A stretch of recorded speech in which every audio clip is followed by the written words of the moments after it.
حضرت ابن عباس رضی اللہ سے روایت ہے، انہوں نے فرمایا کہ نبی کریم صلی اللہ علیہ وسلم لوگوں میں سب سے زیادہ خیر کی سخاوت کرنے والے ہوتے تھے، اور سب سے زیادہ آپ کی سخاوت ماہ رمضان میں ہوتی تھی، جبکہ حضرت جبرائیل علیہ السلام سے آپ کی ملاقات ہوتی تھی۔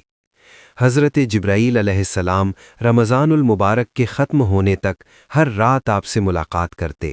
نبی کریم صلی اللہ علیہ وسلم ان سے قرآن مجید کا دور فرماتے۔ جس وقت آپ صلی اللہ علیہ وسلم سے حضرت جبرائیل علیہ السلام کی ملاقات ہوتی تو آپ کھلی ہوا سے بھی زیادہ سخی ہوتے تھے۔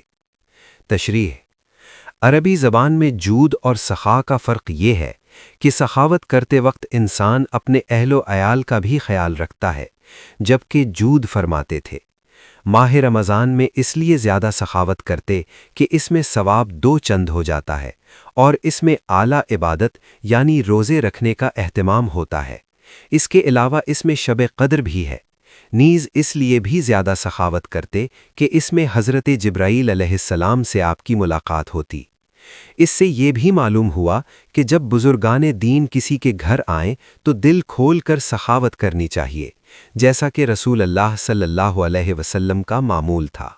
عمدۃ القاری: کھلی ہوا سے مراد بارش سے قبل آنے والی ہوا ہے، جسے اللہ تعالیٰ بارش برسانے کے لیے چھوڑتا ہے۔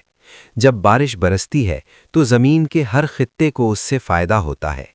اسی طرح رسول اللہ صلی اللہ علیہ وسلم کے جود و سخا سے ہر فقیر و تنگ دست اور غنی و مالدار کو فائدہ پہنچتا تھا۔ کھلی ہوا سے تشبیہ دینے کا یہی مقصد تھا۔ فتح الباری۔ واللہ اعلم۔